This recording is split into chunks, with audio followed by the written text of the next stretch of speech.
Hare Krishna. I'll be reading about the pastimes of Sanatana Goswami, 1488 to 1558. As described in the previous story of Rup Goswami, we can recall how Sanatan and his younger brother Rup were unwillingly forced into the service of the Pathan government by the Nawab Hussain Shah. They hated it.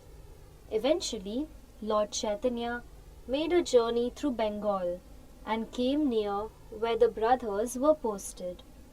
After meeting the Lord, Rup and Anupam freed themselves from family responsibilities. They rejoined the Lord's travelling party as renounced mendicants. For Sanatan, however, life was not so simple.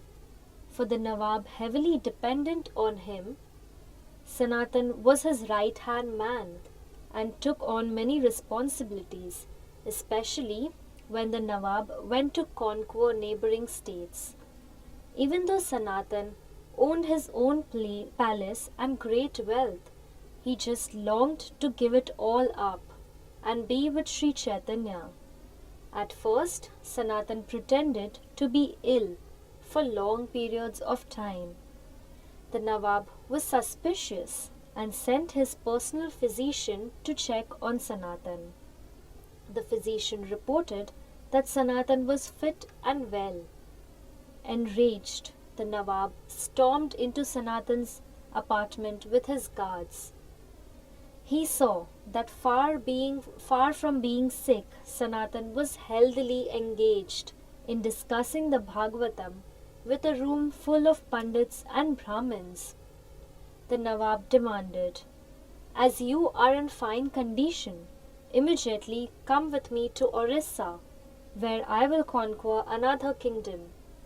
"With respects," Sanatan replied, "Jagannath is the Lord of Orissa, and your going there will give him pain. You can do what you like, but I refuse to go." The Nawab's eyes turned blood red and his chest heaved. "Throw him in the jail," he bellowed at his guards, and seething with rage, he swept out of the room. While in prison, Sanatan received a secret message from Rup. The message was, "Sri Chaitanya has left Puri on a pilgrimage to Vrindavan. I have left 10,000 gold coins with the trusted merchant we know in the marketplace. Use that money to escape and come to Vrindavan."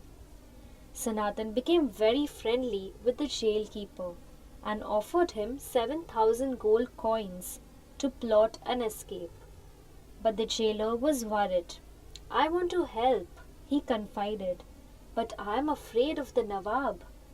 Sanatan advised him, "Do not fear, my friend. Just say you took me near to the Ganges so I could relieve myself, and as you were looking away, I quickly jumped into the fast-flowing river and was swept away." The jailer agreed, and the plan was executed. Taking his servant Ishan and 8 gold coins, Sanatan swiftly walked day and night through treacherous forests until they reached a place called Patada in the Bihar province. There they rested a while at a hotel. The owner, however, discovered they were secretly carrying 8 gold coins and schemed to murder and rob them. He appeared over-friendly and Sanatan sensed danger. To solve the problem, Sanatan gave 7 gold coins to the hotel owner and 1 to Ishan and continued his journey alone. He would now simply depend on Krishna. While travelling, Sanatan heard that Sri Chaitanya had finished his tour of Vrindavan and was staying at Benares. Sanatan met the Lord there and received many teachings from him. The Lord then instructed Sanatana Goswami to go to Vrindavan and assist his brother Rup in locating and uncovering the holy sites and establishing temples.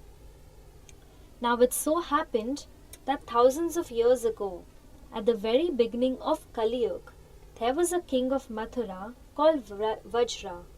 He was not only a pure devotee, but the great grandson of Lord Krishna himself.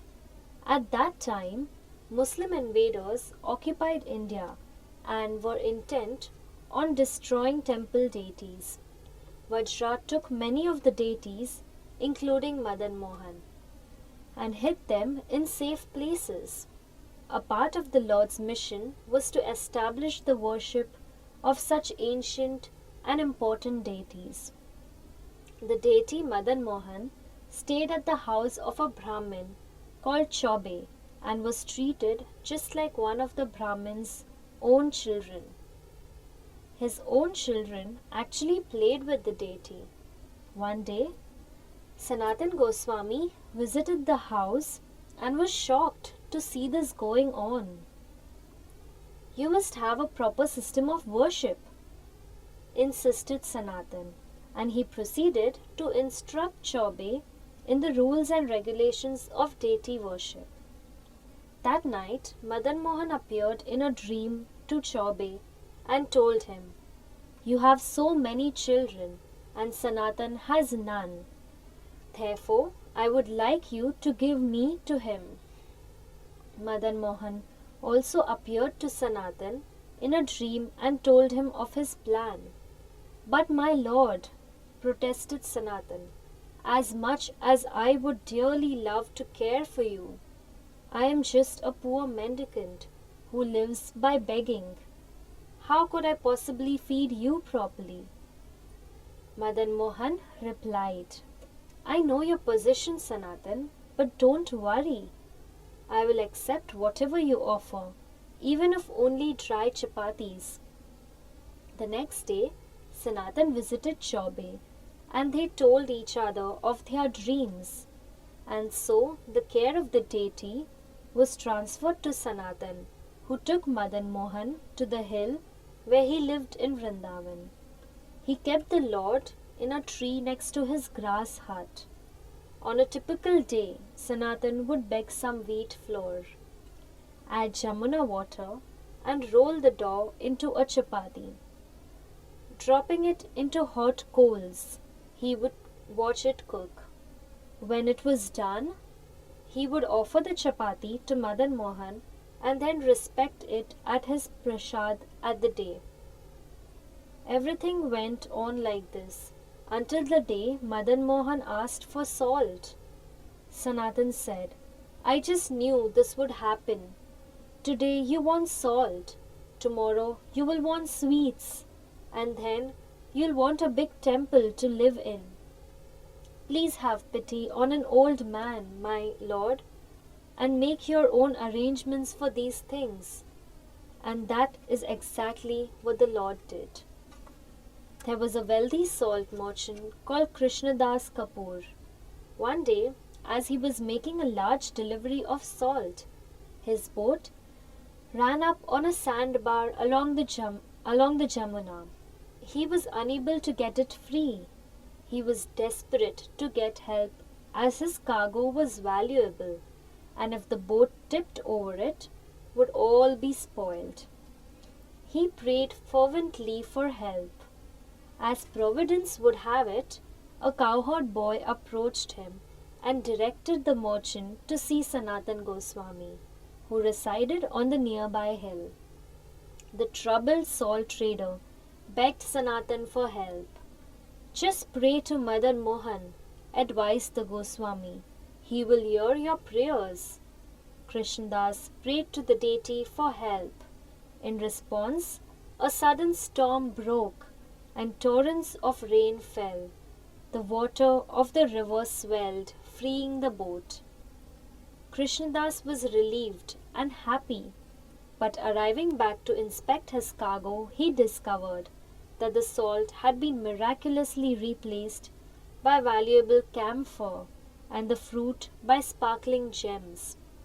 Consequently, the merchant's profits were so handsome that he offered to finance the construction of a magnificent temple for the pleasure of Madan Mohan. In this way, Sanatan was assisted in his service, and the Lord got all the salt he required.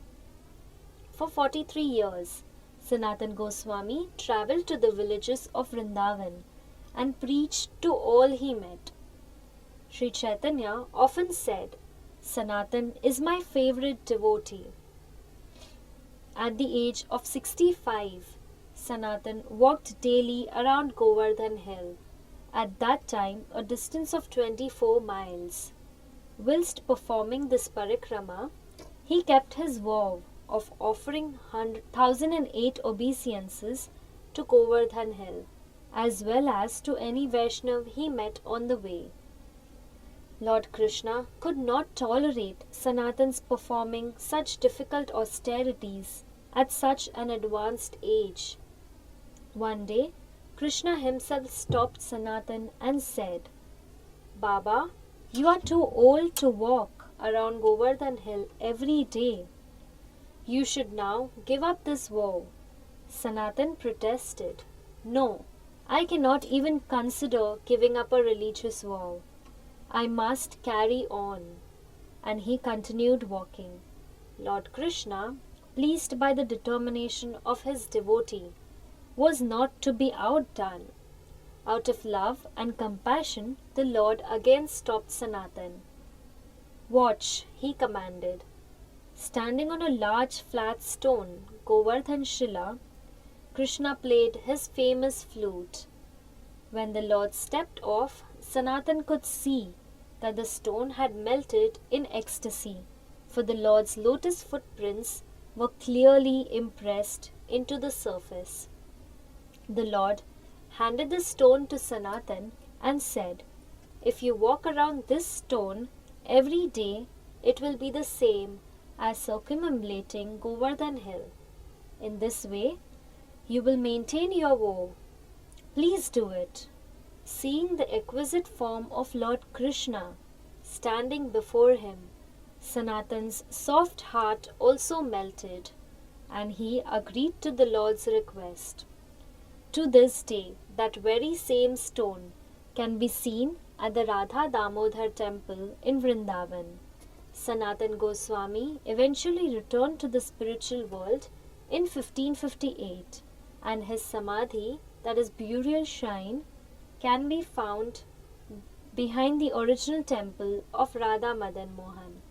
In Krishna Leela, Sanatana Goswami is Rati or Labang Manjari. Sanatana Goswami ki jai. Thank you. Hare Krishna.